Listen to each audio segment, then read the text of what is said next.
Tax को लेकर एक से बढ़कर एक दिलचस्प सवाल आया। इन सवालों के बाद ये बहुत स्पष्ट हो गया कि लोगों के जहन में बहुत सारा कन्फ्यूजन रहता है। उदाहरण के लिए एक बड़ा ही दिलचस्प सवाल ये है कि आपने देखा होगा एनसीआर वगैरह में बड़े बड़े बिल्डर्स हैं, बड़े बड़े बिल्डर्स के यहाँ लोगों ने फ्लैट बुक कराए थे, पूरा पेमेंट कर दिया है, फ्लैट अभी तक मिला नहीं, किराए के मकान में रह रहे हैं। अब यहाँ पर आप जो ईएमआई भर रहे हैं लोन की वो है, और साथ साथ में आप किराएदार भी हैं तो किराया भी दे रहे हैं। ऐसे में बड़ा सवाल ये खड़ा होता है कि क्या आपको लोन पर ब्याज का फ़ायदा भी मिलेगा और साथ साथ में किराए पर भी कोई एग्जम्पशन मिलेगा या फ़ायदा मिलेगा इस पर। ये बड़ा सवाल था। तो मेरे साथ इस वक्त जाने माने चार्टर्ड अकाउंटेंट शुभ नारायण सिंह जी मौजूद हैं यहाँ पर। उनसे हम बातचीत करते हैं और जानने की कोशिश करते हैं कि क्या दोनों के तहत कोई फ़ायदा मिल सकता है। ये सवाल शुभ नारायण जी बहुत लोगों ने हमसे पूछा, तो आप ये बताएं कि क्या यदि किसी व्यक्ति को कोई मकान मिलने वाला है लेकिन उसकी ईएमआई भर रहा है, वो लोन ले लिया, दूसरा मकान अभी मिला नहीं, टाइम लगेगा मकान मिलने में, और इस बीच में वो किराया भी भर रहा है अपना, तो इन दोनों चीज़ों का फ़ायदा उसको मिल सकता है क्या? जो हमारा प्रावधान है इनकम टैक्स में, उसमें ये प्रावधान है कि हमें जब कंप्लीशन सर्टिफिकेट मिल जाता है, कंप्लीटेड हो जाता है मकान, आम भाषा में कुछ लोग उसको पोजीशन भी बोल देते हैं, तो उस समय जो है हम उसका जो बेनिफिट है लेना स्टार्ट करते हैं जिस ईयर में उसका कंप्लीशन सर्टिफिकेट मिल गया है। इसमें जो है ये सबसे इम्पॉर्टेंट बात हो जाती है कि जैसे हमारे को कोई फाइनेंशियल ईयर 22-23 में कंप्लीशन मिल गया, तो 22-23 से हम उसका जो है बेनिफिट लेना स्टार्ट कर सकते हैं उस होम लोन के इंटरेस्ट का। ये एक्ट में लिखा हुआ है। अब आपके सामने क्वेश्चन उठ जाता है दूसरा कि तो मैंने पीछे जो इंटरेस्ट दिया उसका क्या होगा। तो सरकार ने उस चीज़ को पहले से ही सोच रखा है कि उस इंटरेस्ट को एक्यूमुलेट कर लिया जाएगा और उस इंटरेस्ट को जो पीछे का जो इंटरेस्ट है, यानी जिस फाइनेंशियल ईयर में कंप्लीशन हुआ है उससे ठीक पीछे वाले 5 जो ईयर्स हैं उसके इंटरेस्ट को एक्यूमुलेट कर लिया जाएगा, और उसको हम लोग जो है ना प्री कंस्ट्रक्शन इंटरेस्ट बोलेंगे, आम भाषा में बोलेंगे प्री कंस्ट्रक्शन इंटरेस्ट बोलेंगे कि ये प्री कंस्ट्रक्शन इंटरेस्ट है। और जब हमें कंप्लीशन सर्टिफिकेट मिल गया, जैसे सब लोग पोजीशन बोल देते हैं हम लोग, तो कंप्लीशन मिल गया है तो उसको हम लोग बोलते हैं करंट ईयर इंटरेस्ट या पोस्ट कंस्ट्रक्शन इंटरेस्ट। इसकी सीधी सी भाषा ये है। तो उसी समय से उसी वाले फाइनेंशियल ईयर से हमें बेनिफिट मिलना स्टार्ट हो जाता है। ठीक है। अच्छा, एक ये बड़ा सवाल ये खड़ा होता है कि जब भी इस तरह की कोई स्थिति बनती है तो उसमें हमको तो ऐसा लगता है कि हमारा पैसा दोनों तरफ से कट रहा है और हमको कोई फ़ायदा नहीं मिल रहा है। तो कानूनी तौर पर किस तरह के प्रावधान हैं? क्योंकि आपने जो बात बोली वो सैद्धांतिक तौर पर तो समझ में आती है, लेकिन हकीकत ये है कि पूरा पैसा ले लिया गया है, जबकि जब ये प्रावधान बनता है तो ये कहा जाता है कि पैसा भी आपको फेज वाइज देना है, जितना काम हुआ है उतना पैसा देना है। यहाँ पर हम देखते हैं बिल्डर पूरा पैसा ले लेते हैं और पूरा पैसा जो है वो बैंक से चला जाता है बिल्डर के पास में। ईएमआई आपको भरनी पड़ती है पूरी, किराया आपको देना पड़ रहा है अपने मकान का। ऐसी स्थिति में क्या कोई सर्टिफिकेशन लगाया जा सकता है या इस पर कोई विचार किया जा रहा है? ऐसी कोई बात आपकी जानकारी? जो कंप्लीशन का जो सिस्टम था तो उसमें सरकार का पहले कहना था कि कंप्लीशन हमें 3 साल के अंदर मिल गया हो, फिर सरकार ने उस ड्यूरेशन को बढ़ा के इवन 5,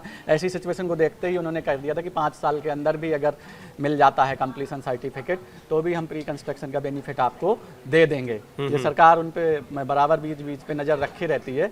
और उसमें लेकिन जो लिमिट लगा रखी है सरकार ने, वो सीधी लिमिट ये लगा रखी है कि हम इंटरेस्ट पे मैक्सिमम जो सेल्फ ऑक्यूपाइड हाउस है आपका, सेल्फ ऑक्यूपाइड जैसे बोलते हैं जिसमें आप खुद रहोगे, या तो जो उस घर के लिए हम मैक्सिमम जो इंटरेस्ट का बेनिफिट देंगे वो 2 लाख से ज़्यादा नहीं देंगे किसी भी हालत में। ठीक है, ये सीलिंग है कि 2 लाख। आप ये देखिए कि एक तो घर है जो अभी मिला नहीं आपको, सवाल है अभी, लेकिन इस पे आप ईएमआई भरते चले जा रहे हैं। ठीक है, एक घर है जहाँ आप रह रहे हैं, इसका आप किराया दे रहे हैं, भर रहे हैं, आप रेंट देते हैं।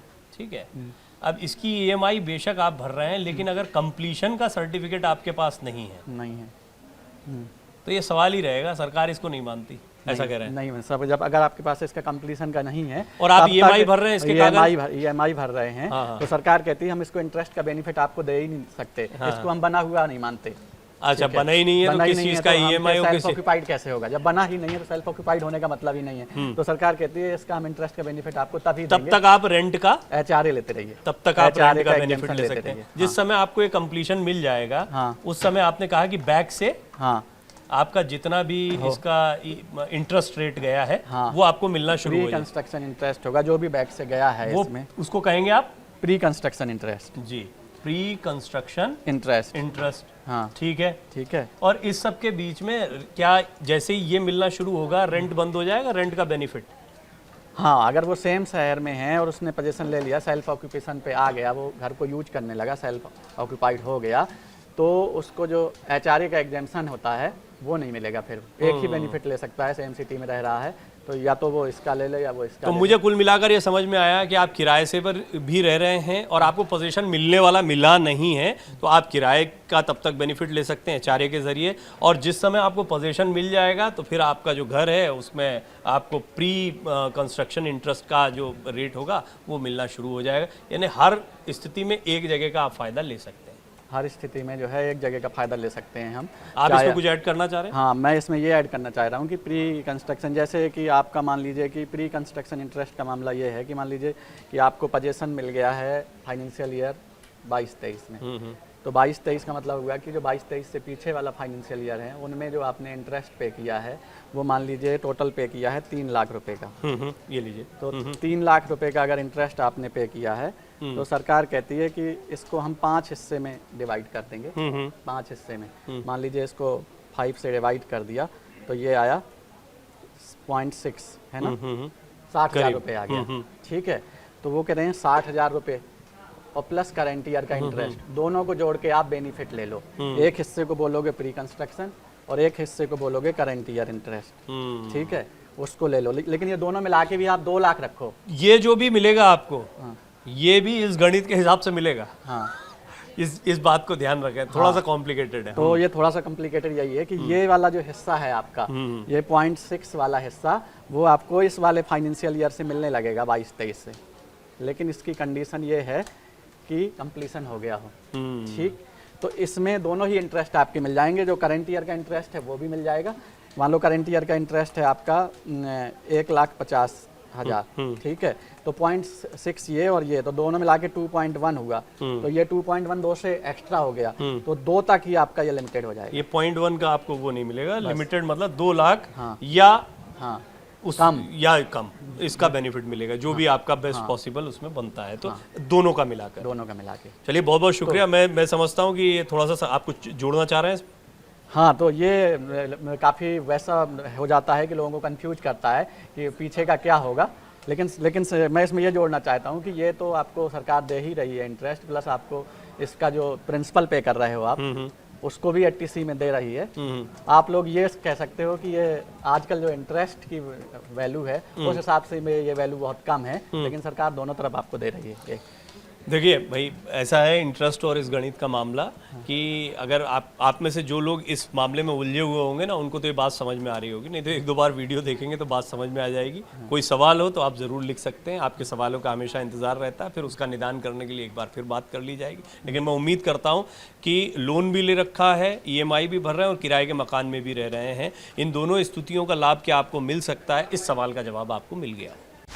डाउनलोड करें अमर उजाला ऐप और पाएं खबरें लगातार। अगर आप ये वीडियो YouTube पर देख रहे हैं तो हमारे चैनल को सब्सक्राइब करें और बेल आइकन को दबाना ना भूलें। अगर आप Facebook पर ये वीडियो देख रहे हैं तो हमारे पेज को लाइक करें।